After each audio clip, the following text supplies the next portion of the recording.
Écoutez le monde vétérinaire autrement sur Veto Micro, un podcast produit par Thémavet. Bonjour, je suis Colline Musel, vétérinaire, coach, formatrice et cofondatrice de WonderVet. Et moi je suis Marine Slove, vétérinaire, entrepreneur, podcasteuse et fondatrice de Thémavet. Bienvenue sur le podcast numéro 1 de la profession qui démontre qu'il y a 1000 façons d'être vétérinaire. Vous entendrez ici des consoeurs et des confrères, qu'ils soient praticiens ou non, raconter leur parcours professionnel, leurs réussites et les joies qui vont avec, mais aussi leurs difficultés et leurs échecs. C'est toujours avec le même enthousiasme que nous prêtons notre micro aux vétérinaires pour la 3e saison consécutive, pour continuer à nous raconter tels que nous sommes vraiment, interroger notre quotidien professionnel bien sûr, mais aussi et avant tout notre rapport à la vie, au monde animal et à la planète. Le tout saupoudré d'une bonne dose de déculpabilisation. Vous êtes ici chez nous. Mais surtout, vous êtes ici chez vous. Belle écoute!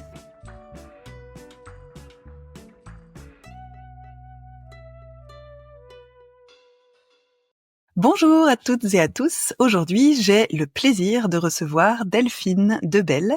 Hello Delphine et bienvenue sur Veto Micro. Hello Colline. Alors Delphine, j'ai adoré dans ta présentation, quand je t'ai demandé de te présenter, tu m'as dit que tu faisais partie de la promo du siècle. C'est une promo qui est sortie en 1999 et toi tu es sortie de Maison Alfort. Pendant tes études, tu avais un attrait certain pour la faune sauvage. Tu as passé du temps à Pogre, où il y a un parcours safari, tu as fait un stage en Afrique, tu as fait un stage au zoo de Denver et tu es allée jusqu'à candidater pour un residency faune sauvage à Davis. Et malheureusement, tu as reçu un refus à cette candidature. Mais suite à ça, tu as rebondi et tu as choisi de t'orienter vers la canine. Et tu avais d'ailleurs, pendant tes études, déjà commencé à créer de l'expérience en faisant des remplacements en tant qu'ASV, en faisant des gardes. Et à l'issue de tes 4 années d'études, tu avais... en même temps que que tu préparais ta thèse, tu faisais des journées de remplacement pour gagner en expérience. Une fois que tu as eu ta thèse, tu as commencé à faire à prendre des postes en tant que ALD, aide longue durée, je ne sais pas si on dit encore comme ça aujourd'hui. Il y a eu d'ailleurs au moins un projet d'association, mais qui n'a pas abouti. Et puis, un jour, tu finis par acheter une clinique à Saint-André-de-l'Eure. Et, puisque tu aimes le challenge, tu as mené ce projet en même temps que tu avais ton 2e enfant. Et j'ai trouvé ça assez fou, tu pourras nous en dire un peu plus. Aujourd'hui, tu es associée avec une autre vétérinaire et vous avez ouvert une 2e clinique. Et ce qui te caractérise en tant que vétérinaire, c'est que tu as un fort attrait pour la médecine interne et c'est hyper important pour toi d'être aux petits soins pour la clientèle. Ça, je pense que c'est vraiment quelque chose qui représente bien qui tu es. Et tu as aussi, dans une autre de tes casquettes, un réel intérêt pour le management et c'est quelque chose dans lequel tu mets vraiment de l'énergie et qui est très important pour toi. Voilà pour la présentation. Donc Delphine, sans plus tarder, la première question traditionnelle qu'on pose à tous et toutes nos invités. Pourquoi est-ce que tu es devenue vétérinaire ? Pourquoi est-ce que je ne suis pas devenue vétérinaire ? En fait, j'ai toujours voulu être vétérinaire. Aussi loin que je m'en souvienne, mes premiers souvenirs de qu'est-ce que tu veux faire plus tard, ça a toujours été vétérinaire. Voilà, j'avais 4 ans, 5 ans et je serais vétérinaire et voilà. Et c'est toujours resté... À aucun moment, j'ai pu me dire que je pourrais faire autre chose. Ok. C'est toujours été une évidence. Ouais, c'est ça que j'entends. C'était l'évidence même. Okay. C'est vrai que j'ai toujours aimé les animaux et j'ai vécu dans un foyer où c'était interdit d'avoir les animaux à la maison. C'était sale, c'était vecteur de maladies. Mon père était chercheur. Okay. Et donc pour lui, les animaux, c'était les zoonoses et pas d'animaux à la maison. Donc j'ai été frustrée. Donc dès que j'ai quitté la maison, première chose que j'ai faite, j'ai pris un chat. Ok. Et t'avais quel âge quand t'as quitté la maison ? Eh ben quand je suis rentrée à Maison Alfort, donc 95, donc 19 ans. Ok. Donc t'as fait 1 an de prépa avant de rentrer à Maison Alfort ? 2, j'ai fait carré. 2. Ah ouais, j'étais pas sûre c'était pas tout à fait les mêmes règles que nous. Donc non, c'est ça. Nous, c'était 1 an de prépa, 4 ans d'école, mais effectivement, intégrer Bisu, c'était rare, donc il y a beaucoup de carré. Okay. Moi, j'ai fait carré, voilà. Ok, toi, t'as fait carré. Comment c'était pour toi, vraiment pour toi, Delphine, comment c'était ces études, ces 2 ans de prépa, ces 4 ans d'école ? Comment t'as vécu ça ? En fait, la prépa, c'était exactement ce à quoi je m'attendais. De toute façon, toute ma vie, on m'avait dit oh là là, mais c'est super dur. oh là là, va falloir que tu bosses. Oh là là, faut que tu sois la meilleure de ta classe. Je crois que j'ai entendu ça à peu près toute ma vie collégienne, primaire, tout le temps.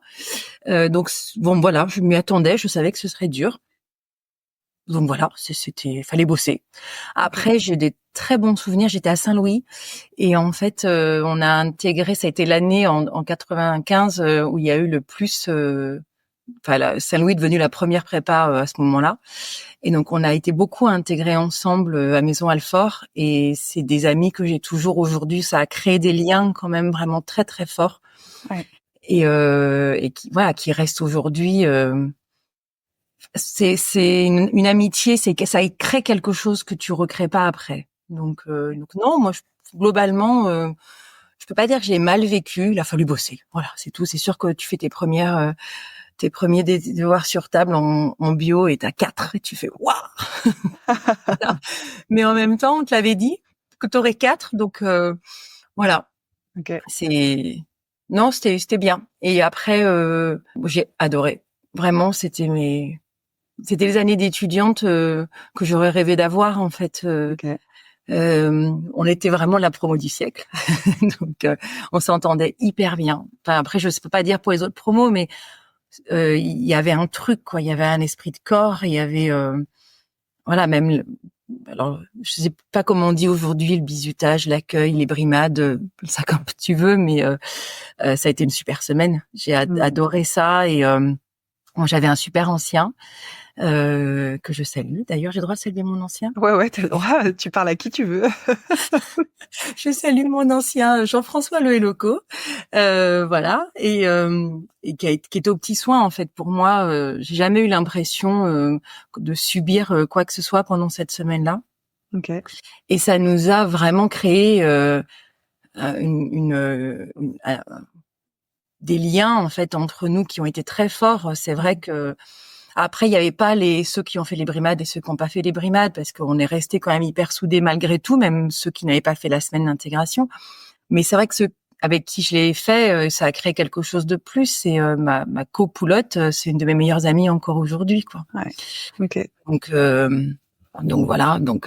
Et après, les 4 années d'école ont été juste magiques. Je voulais pas que ça se termine, quoi. C'était horrible. Voilà, j'ai pleuré quand ça s'est fini. Ça, c'était pas possible. Ouais. Donc voilà. Après, on reste toujours très proches. On a notre groupe WhatsApp. On s'envoie des messages souvent. On se voit. Voilà. Bon, là, ça fait plusieurs années que j'ai pas pu aller à la VAC, mais quand on y va, on revient avec un gros mal de tête en général, quoi. On ne dira pas pourquoi. On ne dira pas pourquoi. Non, c'est pas que parce qu'on a beaucoup été au conf et qu'on a beaucoup appris de choses. Voilà, c'est ça. Pas mal de crâne pour apprendre. Voilà, c'est ça.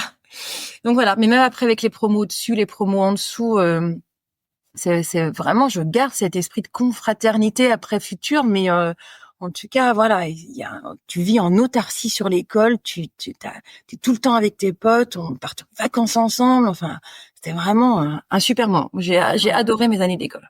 Ok, trop bien. Et donc, pendant ces années-là, t'as vraiment mis de l'énergie pour faire des stages en faune sauvage, pour pouvoir peut-être faire une place dans ce milieu-là. T'as dit que t'avais toujours aimé les animaux, que c'était évident pour toi d'être vétérinaire. À quel moment c'est venu cet attrait faune sauvage pour toi ? En fait, pareil, en même temps. En fait, moi, à l'époque, j'habitais en Afrique, donc moi, je voulais retourner vivre en Afrique. C'était mon rêve. Donc, il fallait que j'aille faire la faune sauvage africaine. C'était ça pour moi. Donc, et t'as grandi en Afrique ? J'ai passé 6 ans là-bas, de 3 ans à 9 ans. Et dans quel pays ? À Dakar, au Sénégal. Ok. Parce que mon père était chercheur, en fait. Voilà, et donc il avait fait une vacation par l'Institut Pasteur à Dakar. Ouais. Et donc voilà, pour moi, c'était forcément en Afrique que ma vie serait. Ok. Et donc voilà, comme je voulais surtout pas faire de la rurale et qu'ils nous font quand même beaucoup faire de rural au départ, dès que j'ai eu l'occasion d'aller faire des stages, donc fallait faire un stage chez un méthode rural en 3e année, je crois c'était, et donc moi je suis allée le faire en Afrique du Sud. Chez un véto rural, mais en Afrique du Sud, c'était beaucoup plus drôle. En 2e année, il fallait travailler dans un labo, voir un peu ce que c'était de la recherche et tout. Donc là, je suis allée au CDC d'Atlanta, mais pour aller travailler sur des singes. Okay. Donc voilà, ça a toujours été ça. Puis bon, c'est vrai qu'avec papa qui était chercheur, c'était facile de trouver du coup comme ça des solutions à l'étranger. Ça m'a beaucoup aidé, quoi. Trop bien, génial. Et du coup, sachant qu'il y avait ce rêve-là et cette envie profonde de retourner vivre en Afrique, comment t'as vécu peut-être que le rêve faune sauvage s'arrête avec le refus de la residency à Davis.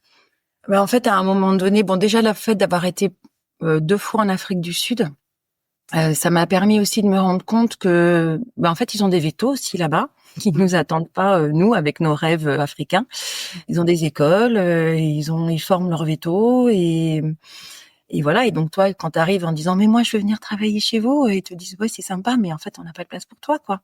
Donc j'avais quand même déjà un petit peu commencé à me rendre compte que ça allait pas être si simple que ça, et que Dactari c'était bien sur les écrans, mais qu'en fait c'était pas du tout comme ça dans la vraie vie. J'avais grandi quand même, j'avais un petit peu pris du plomb dans l'aile, et je m'étais dit bon en fait ça va pas être possible. Donc voilà, c'est pour ça qu'après je m'étais rabattue éventuellement sur la médecine de zoo. Parc zoologique. Donc c'est pour ça que j'avais commencé un petit peu. Après, ce qu'on appelle aujourd'hui maintenant le syndrome de l'imposteur. Je pense que j'avais ça aussi. J'avais besoin d'être légitime, et donc j'avais besoin d'avoir la formation qui allait avec le projet professionnel que j'avais. Okay. Et à partir du moment où je n'ai pas pu avoir cette formation-là, j'ai décidé que c'était pas pour moi. Okay. Alors que dans ma promo et dans celle alentour, c'était vraiment l'époque où il y a eu une grande vague de vétos de zoo, chose qui se faisait pas tellement avant. Ils s'étaient pas tellement posé la question, eux, ils avaient cette appétence, mais ils se sont un peu tous auto-formés. Voilà, moi je me sentais pas du tout de faire ça, et donc un peu aussi comme une évidence, je me suis dit bon, en fait, voilà, tu t'y arriveras pas, tu seras pas à la hauteur, change, fais autre chose. Donc mais après, je suis pas le genre de personne qui regarde en arrière. Tu vois, à un moment donné, il y a une bifurcation. Ouais. Et bon, voilà, j'ai pas été à droite, je suis allée à gauche. Et une fois que j'ai pris le chemin de gauche, j'ai pris le chemin de gauche. Voilà, c'est tout, quoi. Ok. Et ce chemin de gauche, ça a été être vétérinaire en canine. C'est ça. Qu'est-ce qui fait que c'est la canine que tu as choisie et pas du labo, de l'équine, de la rurale? Parce que j'ai découvert la clientèle, en fait. Je m'étais toujours dit, puis alors à l'école on cultive aussi un petit peu énormément ce sentiment-là, que le petit chien chira sa mémère, les propriétaires ils sont tous chiants, ce serait bien de soigner les animaux sans leur propriétaire au bout de la laisse. Enfin, je sais pas si on vous disait ça à l'école aussi à l'époque, mais alors nous, qu'est-ce qu'on a pu entendre, et puis on se le disait entre nous. Enfin voilà, c'était vraiment. Et j'ai pratiqué mon premier emploi, donc quand je faisais ma thèse, je travaillais 2 jours par semaine pour pouvoir m'occuper de ma thèse à côté. Et le vétérinaire qui a été un peu mon mentor, en fait, était quelqu'un qui avait une super clientèle et qui avait une relation avec sa clientèle qui était géniale. C'est quelqu'un, je le remercie encore, le docteur Éric Dupont à Aulnay-sous-Bois. Si tu m'entends, merci. Il a été une révélation pour moi, de se rendre compte qu'on pouvait se faire ce métier avec son cœur. Et j'ai découvert la clientèle. Et finalement, j'ai découvert que j'aimais bien cette relation, ce contact, la confiance qui s'installe. Et puis prendre soin des animaux, mais aussi prendre soin de leurs propriétaires. Et ça m'a plu, voilà. Donc du coup, c'était pas possible pour le coup qu'il y ait plus de propriétaires. Ah ouais, c'est génial, hein. C'est que un rêve a laissé de la place à un autre. Enfin, peut-être que le mot rêve est pas bien choisi, mais j'entends qu'il y avait vraiment une envie, un attrait Afrique, grands animaux, faune sauvage, etc.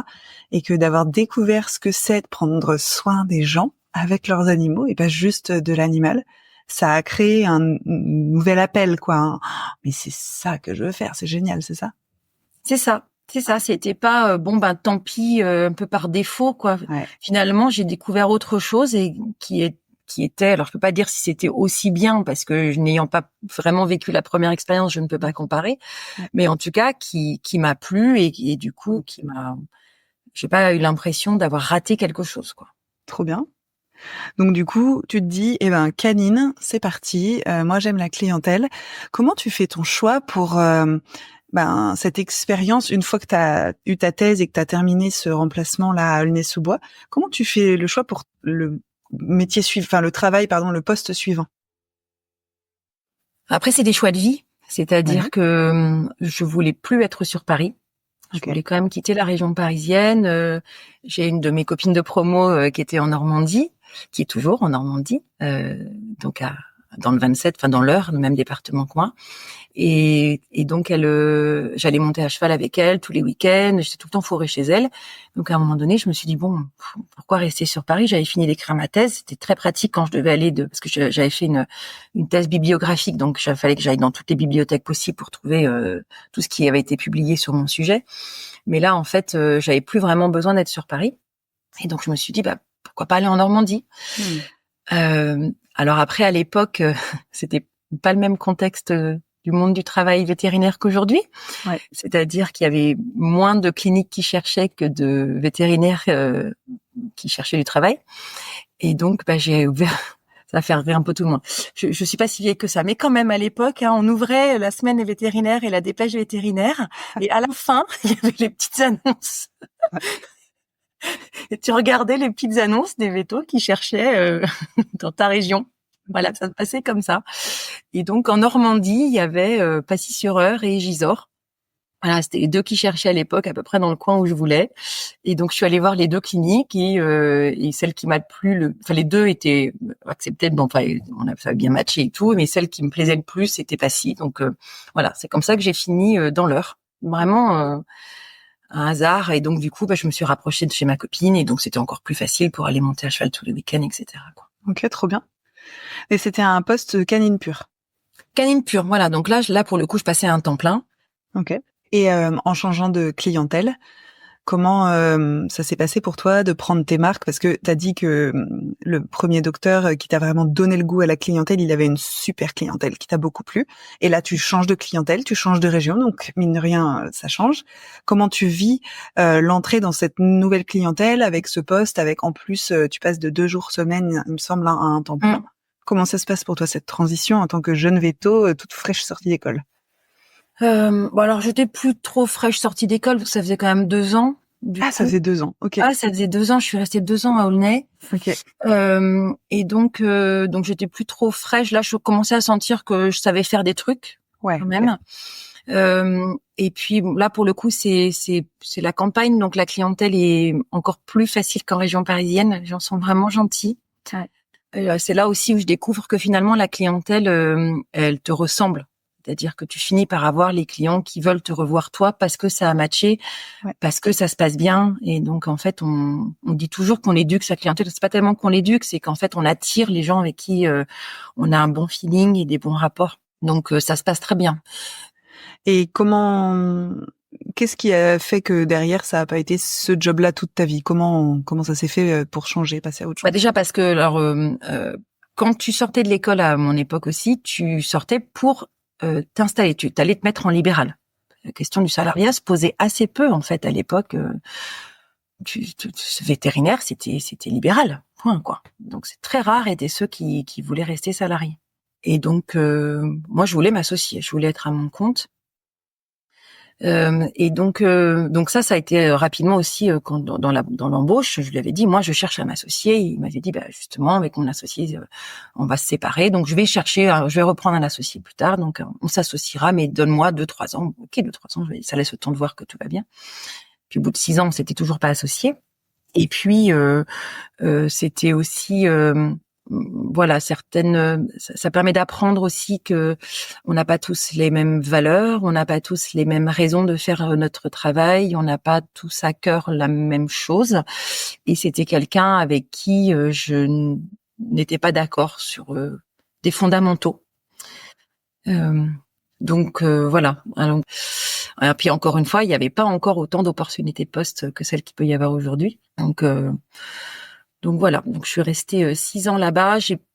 Techniquement, j'ai pas forcément appris grand chose, mais c'est quand même là où j'ai commencé à me former toute seule comme une grande avec mes petits deniers, mais en échographie, toujours mon petit syndrome de l'imposteur qui m'a rattrapée parce que comme j'étais quand même dans mes études axées faune sauvage, j'avais pas forcément beaucoup approfondi la médecine des animaux de compagnie, donc besoin de me former et donc la VAC, je faisais toutes les formations qui m'intéressaient en médecine parce que c'était surtout la médecine que je voulais faire.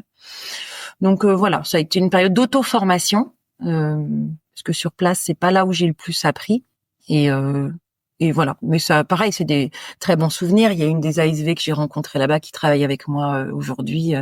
Ah ouais. Elle m'a suivi. Génial. Ouais. Donc, c'était des super rencontres. J'ai rencontré des super personnes. Super. Mm. Et du coup, une fois que tu arrives au bout de ces 6 ans d'expérience et que l'association ne se fait pas, comment tu fais pour la suite de ta carrière? Qu'est-ce qui fait que tu choisis un job et pas un autre? En fait, mon mari a eu un poste à Saint-Étienne dans le 42. Ok. Donc, c'était bien. Du coup, j'avais plus de clause de non-concurrence. Du coup, on était à 500 kilomètres, donc c'était bien. Donc, voilà. Donc, on est parti. Ok. Et là, t'as recommencé la semaine, la dépêche, les petites annonces. Exactement. Exactement. Parce que le contexte n'était toujours pas celui qu'il est aujourd'hui. Donc, exactement, j'ai recommencé la semaine, la dépêche, déposer mes CV dans toutes les cliniques alentours, savoir. Là, en plus, là-bas, il y a beaucoup de rural. Donc là, c'était quand même un gros frein parce que j'ai fait, oula, ça va être compliqué. Et j'ai fini d'ailleurs dans une clinique de mixte, ils faisaient de l'équine, de la rurale et de la canine, mais ils cherchaient un canin pur, donc ça m'allait très bien. Ouais, ouf, parce que Ouf. a priori, Ouf. la rurale et l'équine, c'est pas ton truc, quoi. Ah non. Ah non. Je monte à cheval, mais je ne les soigne pas. Ok, ça marche. Et alors, étant donné qu'il y avait quand même cet objectif pour toi, cette évidence de devenir un jour libéral et donc d'avoir ta propre clinique, ou en tout cas d'être associé, comment t'en viens à ce projet à Saint-André-de-l'Eure? Parce que je me plais pas du tout en Haute-Loire, parce qu'on était dans le 43, du coup on habitait dans le 43, je travaillais dans le 43. Alors j'avais une super clinique. Là pour le coup j'ai rencontré des gens formidables qui prenaient vraiment soin de leur clientèle, qui d'un point de vue médical étaient plus en accord avec comment moi je voyais les choses. Okay. J'ai appris des choses là-bas, on a mis en place des protocoles, notamment c'est là où j'ai découvert la morphine. Donc voilà, de lutte contre la douleur, de confort des animaux, de bien-être animal. Donc ça c'était vraiment chouette. Mais par contre la région c'était très compliqué. Il neigeait 6 mois par an et pas de la neige où tu peux aller skier. Hein, c'est trop bas pour pouvoir skier. Donc c'est que du ski de fond. C'est pas trop mon kiff. Et puis voilà, vraiment beaucoup de mal à s'intégrer à ce moment-là. Donc on avait déjà un petit garçon, donc toi tu te dis bon il va à l'école, tu vas rencontrer des parents. Là je faisais pas un temps plein, j'avais pas trouvé de temps plein, donc je faisais 3/4 temps à peu près. Okay. Donc j'avais du temps pour faire des sorties scolaires. Enfin voilà, j'ai essayé de m'intégrer à la vie et c'est jamais passé quoi, jamais réussi à rentrer. Et puis vraiment la Normandie me manquait. J'aimais vraiment beaucoup cette région. Tu préfères la pluie à la neige en fait, toi. Ouais, c'est ça. Mais c'est pas vrai, il ne pleut pas tant que ça en Normandie. J'adore, C'est pas faux. tant que ça. Oui, mais je te crois sur parole. Hein. C'est faux.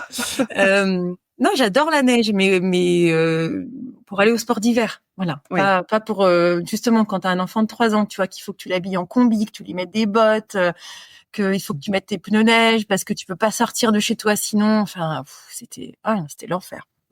Et mais vraiment par contre des gens encore une fois formidables et des super rencontres. Et donc je ziotais toujours les fameuses petites annonces et donc je vois clinique à vendre à Saint-André-de-l'Eure, donc pas très loin de Pacy-sur-Eure du coup. Okay. Donc c'était vraiment dans le même coin géographique. Un vétérinaire que je connaissais par ouï-dire. Et donc, je savais que c'était quelqu'un qui était très branché médecine alternative. Je faisais de l'ostéopathie, lui, beaucoup. Okay. Et donc, il y avait un potentiel. Je pense que j'ai toujours eu une fibre entrepreneuriale. J'ai toujours pensé en potentiel de développement. Voilà. Et puis, je savais, du coup, et ça, c'est formidable, je trouve, d'avoir pu quand même bouger, d'avoir vu plusieurs cliniques, d'avoir vu plusieurs façons de faire. Je savais ce que je voulais, ce que je voulais pas. Là, la clinique où j'étais à cette époque-là, ils étaient 5 associés.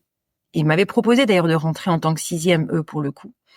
Et je savais que je voulais pas ça parce que j'ai quand même une personnalité assez forte et que je sais ce que je veux et que quand t'arrives 6e, tu te dis que ça va être compliqué d'imposer un petit peu ton point de vue et que j'avais pas envie de me battre par contre parce que autant je sais ce que je veux, mais j'aime pas me battre pour pour faire valoir mon point de vue. Donc, je m'étais dit que finalement, je voulais être seule associée, en tout cas, avec un salarié. Je voulais pouvoir travailler 4 jours par semaine parce que pour moi c'était un bon rythme. Je voulais mes mercredis pour pouvoir m'occuper de mes enfants et mes week-ends parce que mon mari du coup rentrait le week-end en Normandie. Et donc voilà, c'est ce que j'ai fait. C'est ce que j'ai créé. Je me suis créé ce qu'il me fallait. Ok. Donc, t'es allée racheter cette clinique. Oui, c'est ça. Et dans cette clinique, il y avait déjà certains salariés que tu as gardés. Alors il y avait une salariée mais qui partait, Une veto, une ASV. une veto. Une veto. Ok. Alors les ASV, je les ai gardés. Il y en avait 2. Ok. Et il y avait une veto qui partait. Donc ça a été un petit peu dur au début parce que, comme tu disais, j'ai eu ce projet-là, j'étais enceinte. Ok. Et donc quand j'ai finalement racheté et que ça s'est fait, Mathéo, il avait 6 mois. Donc Ok. ça a été un peu rose parce que du coup j'étais seule, son mari était pas là. Et je travaillais 6 jours sur 7, j'avais pas d'emplaçant, donc du lundi au samedi. Donc là, ça a fait un peu ouf. Mais en fait, t'es sur la vague, quoi. T'es ouah, je suis chez moi, j'ai ma clinique. Ouais. Je me suis vraiment pas posé de questions, quoi. Hein. C'était comme ça, il fallait le faire et allez hop, vogue la galère et c'est parti, quoi. Et Mathéo, le samedi, il était où? Parce que les crèches, tout ça. Enfin, tu vois, c'était quoi ta stratégie pour attends, t'es à la campagne, donc chez nous les crèches ça n'existe pas. Ah d'accord, même pas. Ok. Non. Nous avons des nounous. Des nounous. Ok. Nous avons des nounous. Voilà, c'est ça. Et donc, moi, ça faisait partie des critères, ça a toujours fait partie des critères de choix, parce que là, tu me parles de Mathéo quand j'étais en libéral, mais en fait, quand j'étais en salarié, et que j'avais Lucas, qui était bébé aussi, mon mari travaillait le samedi aussi. Moi, je travaillais un samedi sur 2. Ok. Voilà. Donc, ça a toujours fait partie de mes critères de choix. Moi, nounou, il faut qu'elle travaille le samedi. Si elle travaille pas le samedi, c'est pas ma nounou. Et qu'elle accepte les horaires hyper flexibles. Parce que du coup, à l'époque où j'avais Lucas, donc quand j'étais à mon premier à Passy-sur-Eure, je pouvais terminer des fois très tard. Mon mari finissait lui aussi tard. Et des fois, il était pas là, il était en déplacement. Et donc, ça m'est déjà arrivé de laisser Lucas dormir chez la nounou, passer la nuit là-bas. Et je le récupérais le lendemain soir. J'avais une super nounou qui avait des enfants, qui étaient ravis de garder mon fils une nuit de plus. Et donc voilà, je l'appelais, je disais Sandrine, finalement là ce soir, je vais pas pouvoir venir chercher Lucas parce qu'il est 22h. Elle me dit mais c'est pas grave, t'inquiète, il va dormir à la maison. Et j'ai eu cette chance-là aussi de toujours trouver des nounous top qui gardaient les enfants, qui comprenaient les horaires flexibles, voilà, que ça te gênait pas de travailler le samedi, voilà. Et puis dès que j'ai pu, j'ai pris une nounou à domicile. Ok. Pour le coup. Et c'est quoi qui t'a permis de faire ça? Le salaire. Ok. Le salaire. Quand j'ai commencé, j'avais été hyper prudente, tu vois, au niveau de mon salaire. Donc, mais la clinique s'est vite développée, j'ai vite pu augmenter mon salaire et donc rapidement, je me suis payée ma nounou à domicile. Ok. Et du coup, à l'époque, donc ça a probablement un petit peu commencé à évoluer. C'est en quelle année l'achat de Saint-André-de-Lard? Ça va tellement vite. 2010. 2010. Ok, 2010, il y a 14 ans. Ouais. Donc en 2010, donc ça a un peu commencé à évoluer la quantité de vétos qui cherchent et la quantité de vétos sur le marché. Comment ça s'est passé pour toi pour trouver le ou la première veto qui est venue à tes côtés dans l'équipe? Parce que tu avais 2 ASV, mais tu étais seule veto. Comment ça s'est passé cette recherche et cette première embauche? Tu poses des annonces, puis t'as pas de candidat, parce que ça commençait effectivement déjà à être un petit peu tendu.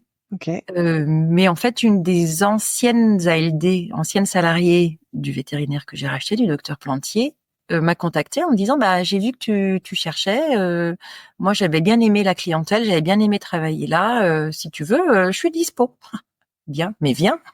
donc voilà, donc en fait assez rapidement j'ai retrouvé quelqu'un. Okay. Donc en fait ça a été compliqué 2-3 mois. Ah ouais. Après j'ai eu une salariée après j'ai trouvé une salariée. Je faisais pas de garde à l'époque. Voilà, parce que je pouvais pas. Je pouvais pas. Alors là, pour le coup, enchaîner jour-nuit, faut quand même pas être. Voilà, c'est pas possible. Donc, je faisais pas de garde à l'époque. Et donc voilà. Donc là, j'ai eu une première salariée qui est venue. Et puis voilà. Après, c'était parti. Ok. Oui, après ça n'a fait plus que grossir, quoi. C'est ça. En fait, j'ai eu des clients de mon ancienne clinique qui ont su que j'étais revenue, qui sont venus. plus, ça s'est développé parce que, comme je te disais, le docteur Planty faisait surtout de l'ostéopathie, donc ça, c'est un attrait pour un certain type de clientèle, mais tous ceux qui n'étaient pas tellement attirés par ça, en fait, ne venaient pas. Et donc, il a fallu 6 mois à peu près pour que ça se développe. Okay. Mais ça a été un développement vraiment en flèche. C'était le chiffre d'affaires qui faisait entre 10 et 20% de progression tous les ans, quoi. Donc, ça a monté très, très, très vite. Okay. Très, très, très vite. Donc, au bout de 4 ans, on a eu besoin de locaux plus grands. Ouais. Donc, au bout de 4 ans, déménagement total de la clinique. Oui. Ok. C'est ça. Avec une construction ou avec un rachat? Avec une construction. Construction neuve, ok. Et ça s'est passé comment? Parce que c'est une aventure aussi, une construction. Tes enfants, ils sont encore petits. Alors ça, pour le coup, c'est vrai que ça a été, je pense, la plus grosse aventure.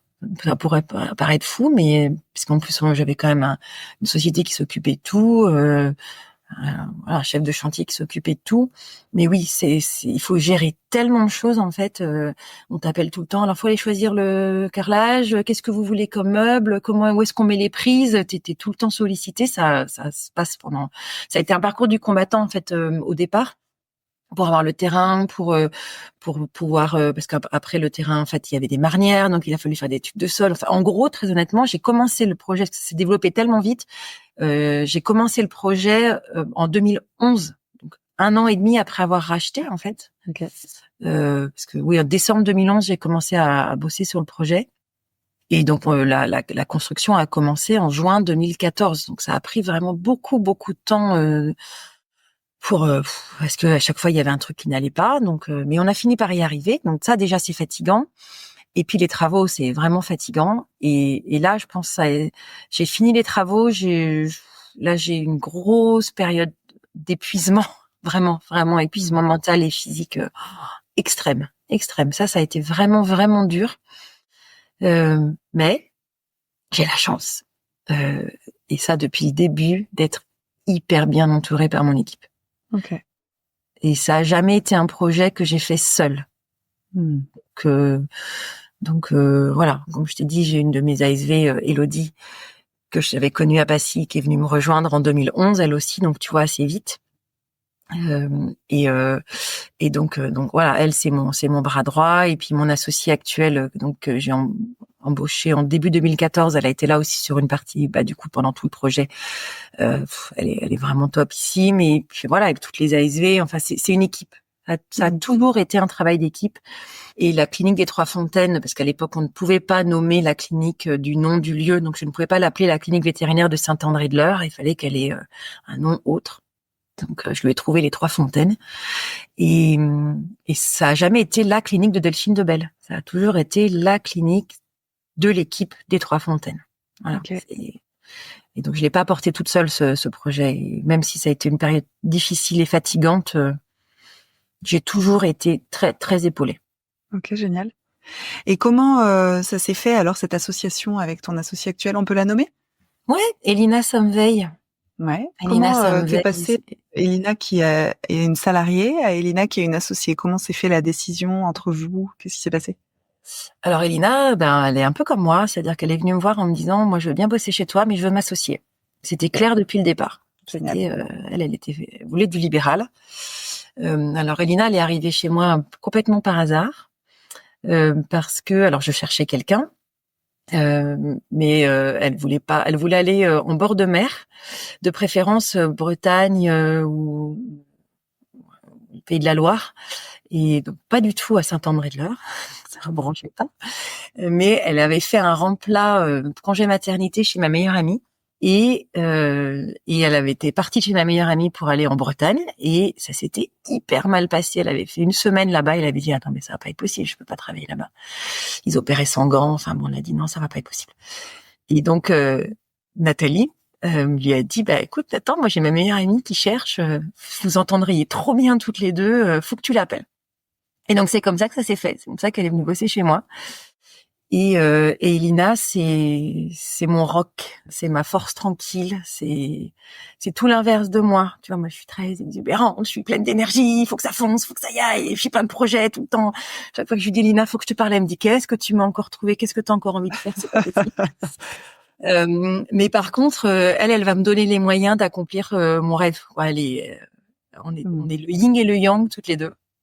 Et donc très très vite, en fait, on s'est dit que ça allait très bien se passer. Okay. Après, elle voulait avoir son premier enfant avant. Elle voulait, elle s'est mariée. Enfin voilà, ses projets perso qu'elle voulait aboutir avant de s'associer. Okay. C'est pour ça qu'on a pris 4 ans. Mais en fait, ça faisait déjà 2-3 bonnes années qu'elle avait un rôle d'associée. Elle faisait de l'administratif avec moi. Je la consultais pour les décisions. On y réfléchissait ensemble. Okay. Voilà, je l'avais déjà intégrée dans le process, et ce qui a permis de voir qu'on fonctionnait très bien ensemble aussi. Du coup, je trouve ça bien d'avoir fait ça comme ça. Ok. Et il y avait d'autres vétos salariés à ce moment-là? Ouais. Et comment ça se passait du coup, parce que Elina, elle était arrivée, c'était clair qu'elle voulait s'associer, et donc rapidement, vous avez senti que ça pourrait bien matcher. Et en même temps, elle n'avait pas encore ce titre-là, et qu'elle avait déjà certaines responsabilités, certains rôles. Comment ça se passait avec le reste de l'équipe vétérinaire qui, du coup, avait pas exactement ce même rôle-là, parce que c'est un peu entre deux? Comment vous l'avez vécu, ça? Alors, je ne sais pas comment elle l'a vécu, parce qu'il faudra lui poser la question, mais je pense très bien. Et puis, pour moi, ça a toujours été ma future associée. Donc, en fait, elle avait ce statut de future associée. Elle n'était pas encore associée parce que pour des raisons perso, mais c'était une future associée. Donc, et pour les ASV, c'était pareil. Le statut d'Elina était à part, et elle savait que quand j'étais pas là, elles allaient demander à Elina. Ok. Et donc c'était nommé, en fait, c'est Elina, c'est ma future associée, donc c'est pour ça qu'elle a ces rôles-là, ces responsabilités, qu'elle peut prendre certaines décisions. En fait, moi, je suis persuadée que il faut être honnête et sincère et authentique, et dire les choses telles qu'elles sont. Je ne cache rien à mes salariés. Tous les ans, on leur fait un compte rendu de bilan. On leur explique le bilan chiffré. On leur donne les chiffres. Ils savent combien est-ce que coûtent les dirigeantes, combien coûte leur salaire, qu'est-ce qu'on a dépensé, est-ce que ça a bien marché, pas bien marché, quel a été le résultat des investissements qu'on a pu faire. Voilà, est-ce qu'on embauche, est-ce qu'on n'embauche pas. Là, on est dans une période de nouveau d'embauche. Et donc, je leur demande leur avis, ce qu'elles ont pensé de la personne qui est venue nous voir. Il y a vraiment une communication qui est très libre et très ouverte. Il y a rien de caché. Il y a pas, voilà. Et donc, les choses ont toujours été claires. Elina, elle allait s'associer, et voilà. Point. Ouais, génial. J'imagine que ça facilite énormément la position. Tu vois, moi, je peux imaginer, en tant que si j'étais vétérinaire salarié, je sais que cette personne-là, elle est sur la montée, et donc, voilà, il y a certains rôles qu'elle a et pas moi, c'est pas une question de préférence, il y a pas de guéguerre à avoir, c'est juste, bah oui, mais en même temps, elle veut ça en termes d'association, moi je veux pas, normal, quoi. Et je trouve ça pertinent que les choses soient dites, même quand elles sont pas encore actées. Il y a quelque chose qui permet de s'habituer. En plus, il y a une espèce de transition douce. Ouais, ok, c'est chouette. Oui, c'est ça. Puis les vétérinaires salariés qu'on avait à l'époque ne souhaitaient pas l'association. Donc question se posait pas, en fait. Et oui. Ah oui, c'est sûr que ça facilite, hein. Quand tout le monde a ce qu'il veut, au final, c'est assez chouette. Aujourd'hui, vous avez une équipe sur 2 cliniques, sur 2 structures. Il y a combien de salariés pour 2 associés? En veto ou en ASV? Au total. Et après, tu peux me faire le détail. Au total. Donc, on a 15 salariés et 2 associés. Ok. Combien de vétos, combien d'ASV? Donc, il y a 4 vétos salariés et 11 ASV. Ok. Et c'est en recrutement? Et on est en recrutement.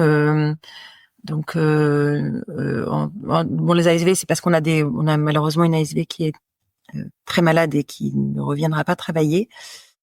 Et on a des remplacements là qui vont arriver. Et pour les vétos, on a une véto qui est en arrêt maladie aussi, et on a 2 vétos qui sont partis pour des raisons personnelles, parce que c'est la vie, et donc voilà, qu'il faut remplacer.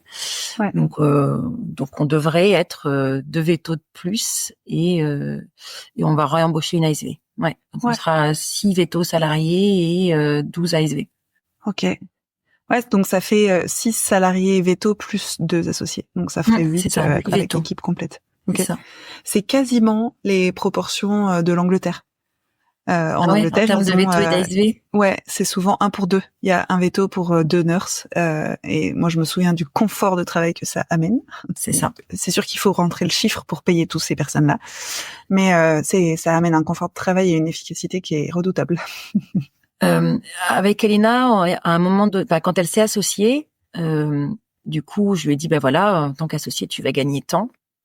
Et je lui ai dit, est-ce que ça te va? Est-ce que par mois, on gagnait 4 000 € net par mois. Ok. Sachant que c'est l'Earl qui paye toutes nos charges à côté, etc. Et puis après, il y a les dividendes qui permettent d'avoir plus ou moins en fonction des années. Et je lui disais, est-ce que ça te va? Et elle m'a dit, alors, elle fait ses calculs, machin, elle me dit, oui, ça me suffit largement pour faire tout ce que j'ai envie de faire dans ma vie. Et en fait, avec Elina, on a cette philosophie-là. C'est-à-dire, gagner 12 000 € par mois, ouais, je suis sûre qu'on pourrait y arriver. Enfin, j'exagère peut-être pour 12 000, mais on pourrait gagner en tout cas beaucoup plus. Mais en fait, c'est pas ce qu'on veut. Nous, ça nous suffit pour notre vie de tous les jours, pour partir en vacances, pour faire plaisir à nos enfants. Franchement, c'est un bon salaire, ça nous va.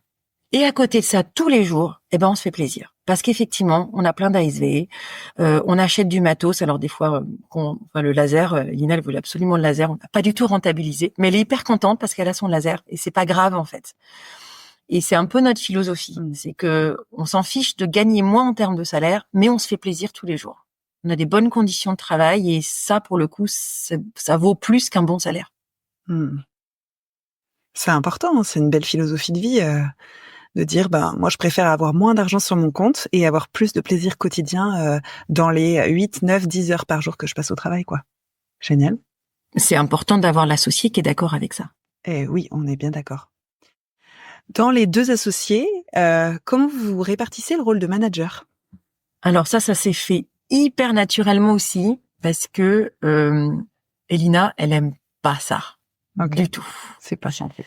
C'est pas son truc. Et moi, j'adore prendre soin. Alors c'est pas qu'elle aime pas prendre soin. C'est pas quelqu'un. Elle est adorable, je l'adore. Mais voilà, moi, j'adore prendre soin. J'adore le cocooning. J'adore mettre le petit chocolat à côté de la tasse de café. Enfin voilà, c'est mon truc. Okay. Elina, elle est beaucoup plus dans l'opérationnel. Ouais. Et donc très rapidement, en fait, ça s'est réparti comme ça. Moi, je fais la RH et elle fait tout ce qui est stratégie, suivi de chiffres. Et et ça marche très très bien comme ça parce que du coup, on s'éclate toutes les deux dans ce qu'on fait, dans les rôles qu'on s'est répartis. Ouais. C'est quoi alors qui t'éclate dans le rôle de manager? Je te l'ai dit, c'est toujours ce côté prendre soin. C'est de pouvoir les aider, c'est de pouvoir identifier les besoins, c'est de pouvoir les voir grandir, les voir progresser, les aider à développer leurs envies, leurs affinités. J'ai une ASV qui a fait la formation Cap Douleur, qui fait de la physiothérapie du coup sur les patients, elle adore ça. On a des vétos, j'ai une véto qui fait de l'ostéo, j'avais une autre véto qui est partie depuis mais qui avait fait la formation de physiothérapie aussi. Là dans les dernières vétos qui sont parties, il y en a une qui voulait faire une formation d'acupuncture et elles se sont éclatées à apprendre ça, à développer des nouvelles compétences. Et c'est important en fait de laisser chacun s'épanouir et voilà parce que je sais pas, c'est gratifiant, je trouve, de pouvoir se dire que tu as aidé les équipes qui sont bien et qu'ils arrivent le matin avec le smile et voilà. Alors c'est pas toujours rose, hein. Et on a par exemple en ce moment une période particulièrement difficile pour plein de raisons. Mais voilà, t'es là. Comme elles m'ont dit cette semaine, elles m'ont dit c'est important de savoir qu'on peut compter sur vous quoi qu'il arrive, quoi. Voilà, pour moi ça fait partie des choses importantes. C'est mon côté un peu sauveur. Elles arrêtent pas de me dire qu'elles vont m'acheter le t-shirt de Wonder Woman. Mais je pense que c'est ce dont j'ai besoin. En fait, j'ai besoin de cette reconnaissance. Ça remplit une partie de moi. Ouais. En fait, moi, ça c'est moi, c'est mes besoins, c'est ça. Donc d'être utile. D'être utile, ouais. Équipe. C'est ça. Ouais, c'est génial. Qu'est-ce qui a évolué? Parce que du coup, ça fait quand même maintenant depuis 14 ans que tu manages une équipe. Au départ, tu avais 2 ASV et maintenant, donc, tu as 15, je crois, tu as dit 15 salariés, avec une équipe qui évolue. Qu'est-ce qui a changé dans ta manière de manager? Parce que le soin, l'envie de prendre soin, de te sentir utile, a priori, ça, c'est ton ADN, ça a toujours été. Et en même temps, le management, ça s'apprend. Qu'est-ce que, avec le regard que tu portes aujourd'hui, qu'est-ce que tu peux dire de ce qui a vraiment évolué, qui est vraiment différent? En fait, je prends soin de façon beaucoup plus constructive. Ok. J'ai découvert une notion qui s'appelle l'assertivité. C'était un truc, pour moi, ça a été une découverte complète, parce que finalement, c'est effectivement prendre soin, mais en se préservant. Si je résume à peu près, tu vas me dire si je me trompe pas. C'est une bonne manière de le dire. Définition. Et ça, c'était quelque chose que je ne faisais pas forcément avant. Okay. Et quand tu as 3 salariés, c'est à peu près possible de prendre soin de tout le monde en allant dans la même direction. Quand on a 15, ça devient beaucoup plus difficile. Et si tu n'imposes pas une marche à suivre et un cadre et un chemin vers lequel et une destination vers laquelle il faut que tout le monde aille, un objectif, ça se disperse rapidement dans tous les sens. Donc il a fallu que j'apprenne aussi à mettre un cadre, à dire non, à être plus directive. Et ça, c'était vraiment très très contre nature pour moi. Ouais. Donc c'est pour ça que maintenant je le fais avec beaucoup plus de conscience dans ce que je fais et dans pourquoi je le fais. La formation WonderVet a été un vrai aide pour moi dans ce chemin-là. Et donc voilà, j'ai appris, effectivement, je me suis formée, j'ai acquis des compétences de manager. Parce que voilà, au départ, tu fais ça un petit peu brouillon, tu fais ça au feeling, tu fais ça comme tu le penses. Et je pense que quand tu as une affinité pour ça, tu te trompes pas complètement. Oui. Mais il y a quand même des choses que tu pourrais faire mieux. Il y a des choses dont tu n'as pas forcément conscience, des petits signaux que tu ne vois pas, des erreurs à commettre que tu commets parce que tu sais pas qu'il faut pas les faire. Et voilà. Donc quand tu te formes, il y a quand même des erreurs que tu ne fais plus et des signaux que tu sais lire. Et c'est important. Tu prends mieux soin. En fait, la formation, ça sert à prendre mieux soin. Ouais. T'as un exemple comme ça qui te vient de signal ou d'erreur où tu te dis sur ça je vois que j'ai évolué parce que cette erreur je vais plus la faire ou ce signal j'ai mieux le capter. Alors essentiellement sur la communication déjà. Okay. Sur le fait de quand je vois que quelque chose ne se passe pas bien, qu'il y a quelqu'un qui râle ou quelqu'un qui est fatigué ou quelqu'un qui fait pas comme je voudrais que ce soit fait ou qui met de la mauvaise volonté ou parce que on a beau avoir une équipe formidable, ils ont tous leur haut et leur bas. Fut un temps où j'aurais peut-être un petit peu fui la situation, où j'aurais dit ça va s'améliorer, c'est pas de sa faute, ça va aller mieux. Voilà, là j'ai vraiment appris aujourd'hui, ou quand je vois 2 personnes, ça chamaille un peu. Aujourd'hui, je ne laisse plus du tout une situation potentiellement explosive s'installer. Dès que je vois, dès que je sens, dès que moi j'ai quelque chose qui me déplaît, je vais tout de suite au front. Tout de suite, je prends le temps. Alors, quand je dis tout de suite au front, je réfléchis. Tu vas pas avec la baïonnette, quoi. Voilà, c'est pas ça que je veux dire. Mais c'est vrai que du coup, je laisse pas la situation dégénérer. Ouais. Et je vais tout de suite chercher les personnes concernées. Je bloque du temps dans le planning. Et voilà, je prends le temps de dire et avec l'intention, la bonne intention derrière ça aussi, j'ai appris le pouvoir de l'intention. Parce que quand tu te dis que tu vas quand même recadrer quelqu'un ou mettre le doigt sur une situation qui se passe pas bien ou voilà, c'est encore une fois, tu te sens un petit peu la mère fouettard et c'est une situation très inconfortable pour moi. Mais en fait, maintenant que je me dis non, mais si tu fais ça, c'est pas pour aller enguirlander la personne en face ou lui dire que c'est une mauvaise personne, c'est pas du tout ça. C'est tu le fais parce que tu sens que ça va poser problème à toi, à la personne, à l'équipe, au bon fonctionnement de l'organisation et donc tu veux résoudre le problème et l'intention est bonne derrière ça et depuis par exemple que je fais ça, je trouve que la communication est tellement plus fluide parce qu'en fait, j'y vais pas avec la boule au ventre, je sais pourquoi j'y vais avec les bons mots, avec la bonne intonation de voix, avec le bon discours et en fait, je trouve que les situations se résolvent avec une facilité parce que je suis entourée de personnes qui sont toutes de bonne volonté et quand il y a des choses qui se passent mal, c'est jamais parce qu'elles veulent mal faire, c'est tout. Oui. Oui, t'as développé une technique, un regard, une capacité à oser faire quelque chose d'inconfortable pour prendre soin. Et tu regardes ton équipe comme ayant de la bonne volonté de base. Tu vois, je pense que ça joue vachement en tant que manager aussi. Le biais que tu as au départ, c'est est-ce que tes salariés ils sont dans ton équipe ou est-ce que tu les regardes comme plutôt des jeunes qui veulent plus travailler, comme machin. Enfin, tu vois un peu ces stéréotypes qu'on peut entendre. Et j'entends que toi, tu les regardes plutôt comme des personnes de bonne volonté qui font du super travail. Et si ça se passe mal, c'est plutôt parce qu'il y a un problème que parce que c'est la norme qu'il faut sans arrêt. C'est chouette. Alors, on peut faire une petite digression sur le catalogage des jeunes aujourd'hui. Je ne le trouve absolument pas vrai. Moi, j'en ai pas rencontré des comme ça, en fait. Parce qu'en plus, on a quand même beaucoup de stagiaires qui passent à la clinique. Ouais. Veto. On a beaucoup de remplaçants, du coup, parce que nos stagiaires deviennent remplaçants pour l'été. Alors, on a beaucoup de profils ruraux, c'est pour ça qu'ils restent pas, parce qu'en fait, ils viennent se former en canine chez nous, et puis après, ils partent faire de la mixte. Mais ils sont hyper motivés, ils sont hyper bosseurs, ils ont jamais de problème pour faire des gardes. Enfin, moi, j'ai pas du tout ce sentiment-là, en fait. Et en plus, comme ils viennent pour se former et pour apprendre, ils sont très volontaires dans leur apprentissage. Ils se donnent les moyens d'acquérir les compétences qu'ils ont envie d'acquérir, et donc ils bossent, quoi. Non, moi, j'ai pas du tout ce sentiment-là. J'ai un sentiment de manque de confiance en eux. J'ai un sentiment de... Sentiment que eux manquent de confiance en eux, pas toi, Ouais. tu manques. Non. Ah non, alors ça c'est souvent quelque chose qu'ils nous disent. D'ailleurs, ils nous disent vous nous faites confiance hyper facilement. Avec Elina là-dessus, on n'a aucun problème à leur faire confiance. En fait, on leur donne les règles du jeu au départ. On part du principe que tu sais faire. Si tu sais pas faire, on part du principe que tu viendras nous dire que tu sais pas faire. Voilà. Donc en fait, on te laisse faire. Et quand tu sais pas faire, tu viens nous voir et puis il y a pas de problème. Et donc on leur apprend, et donc on les guide. Et là, il y avait une 6e année d'Alfort qui est venue faire un stage de 3 semaines. Ils font des stages un peu vie ma vie de généraliste. Je trouve ça génial.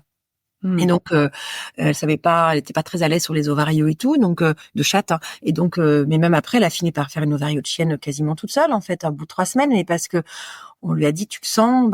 Oui, je veux bien, mais je veux bien que tu restes dans la pièce à côté de moi. Voilà, je suis restée à côté d'elle le temps qu'elle faisait son truc. Ça, c'était au début. Et puis après, elle a fini ses 3 semaines, son ovario de chat en complète autonomie. Elle demandait même, sur les 2 dernières, elle a voulu être chronométrée. Et donc, elle était passée de 51 minutes à 26 minutes. Elle était trop contente, quoi. Mais c'est elle qui a demandé à être chronométrée, en fait. Ouais. Donc, encore une fois, je trouve qu'ils prennent en main leur formation. Ils se donnent les moyens, et en fait, toi, t'as juste à mettre à disposition les moyens dont ils ont besoin, et ils s'en saisissent. Et ils le font super volontairement, et enfin avec beaucoup d'enthousiasme, je trouve, et de motivation. Donc voilà, je trouve que c'est pas vrai. Après, on dit qu'ils veulent absolument avoir un équilibre vie pro vie perso et qu'ils veulent plus travailler parce qu'ils préfèrent leur loisir. C'est pas vrai, et de 2, quelque part ils ont un peu raison, quoi. Enfin, nous on a bossé comme des malades pendant des années. Moi j'ai fait quelque temps effectivement à bosser 6 jours par semaine toute la journée, comme pouvaient faire nos anciennes générations avant la mienne. Bon, c'est pas très gai, quoi. On a beau faire un super boulot, et j'adore mon job, je suis aussi contente de pouvoir aller être avec mes enfants et les emmener au ciné, et ouais, d'aller passer un week-end à la mer. Enfin, il y a une vie en dehors du travail, quoi. Donc, ouais. Ils ont raison. Donc, voilà. Moi, je le vis pas comme étant un problème. Tu vois, je suis très contente de cette digression, parce que je pense que ça peut faire du bien aux jeunes générations d'entendre qu'il y a des personnes d'une génération Alfort 99 qui dit mais venez, moi je vous regarde comme hyper compétent, comme hyper motivé, comme tout à fait valable, et comme venez faire partie de notre équipe. Et je pense que c'est réparateur d'entendre des personnes d'une génération qui peut-être parfois plus souvent critiquer, mais je pense que tout le monde ne s'exprime pas, et je pense qu'il y a plein de gens qui pensent comme toi, qui disent moi je suis pas d'accord avec cette image qui est donnée, donc merci de l'avoir dit. Est-ce qu'il y a autre chose qui te vient avant qu'on arrive tranquillement sur la fin de cette interview que tu aimerais ajouter dont on n'aurait pas parlé? En fait, ça, pour revenir un petit peu à ce que tu disais au départ sur le fait que la clientèle et prendre soin de la clientèle, c'était important. Ça, j'aimerais bien qu'on en parle un petit peu aussi, parce que oui, effectivement, c'est hyper important pour moi. Moi, c'est ce qui me drive, me motive le matin quand j'ai trop envie d'y aller. Et après, je regarde mon planning et je dis j'ai Madame Gasquet. Oh, j'adore Madame Gasquet, elle est trop gentille. Et en fait, c'est eux qui me donnent envie, tu vois, de revenir bosser tous les jours.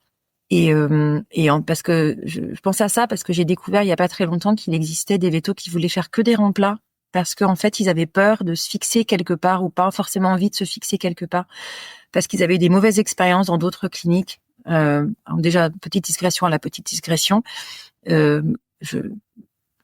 avec les opportunités d'emploi qu'il y a aujourd'hui, rester dans une clinique alors qu'on se sent mal, je ne comprends pas. Alors Peut-être parce que je sais pas, mais en tout cas, il faut bouger. Quand on se sent mal quelque part, il y a 10 000 milliards d'opportunités aujourd'hui. Il faut bouger, il faut pas subir, il faut être capable de dire, de s'écouter, de dire ça se passe mal dans cette clinique-là, ça se passera mieux dans une autre. Moi, pour en avoir fait un certain nombre quand même de cliniques, les ambiances sont différentes et les façons de travailler sont différentes. Et si on ne trouve pas ce qui nous correspond dans une clinique, ça veut pas dire qu'on ne trouvera pas ce qui nous correspond dans une autre clinique. Oui, Déjà, il faut bouger.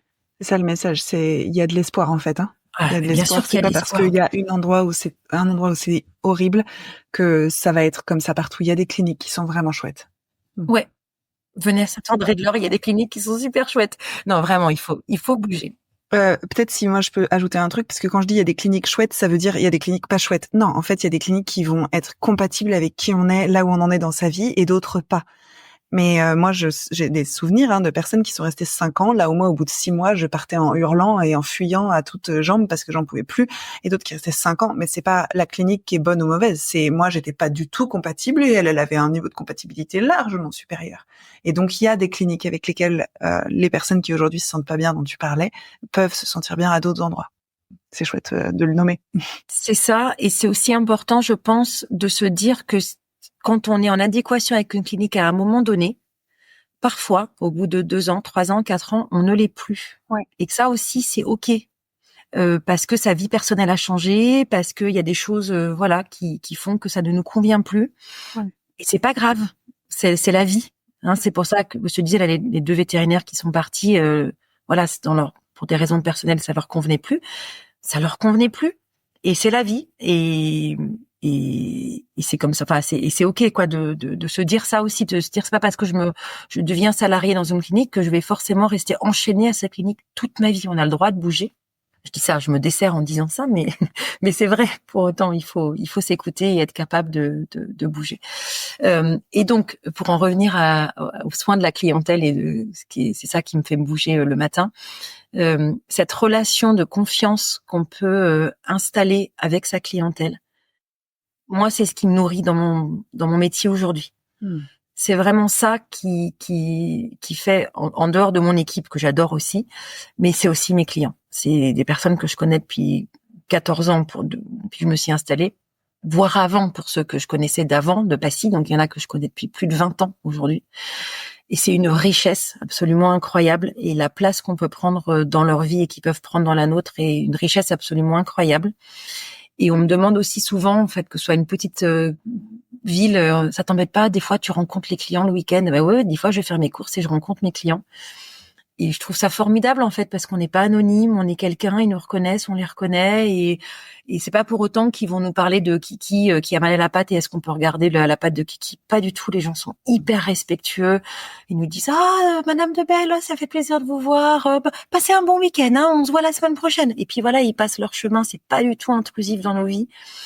Et moi, je trouve ça vraiment très agréable et je trouve ça très riche.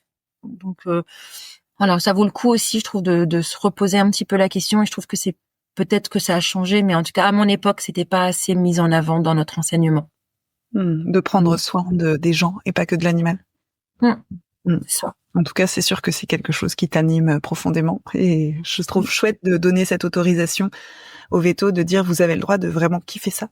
En fait, vous avez le droit de vous réjouir plus de voir Madame Gasquet que de voir son chien, parce que c'est ok en fait d'avoir vraiment une appétence pour les gens quand on est vétérinaire. Je pense tu le disais, il y avait quelque chose d'un peu dénigré de ah là là les proprios avec leurs chiens là.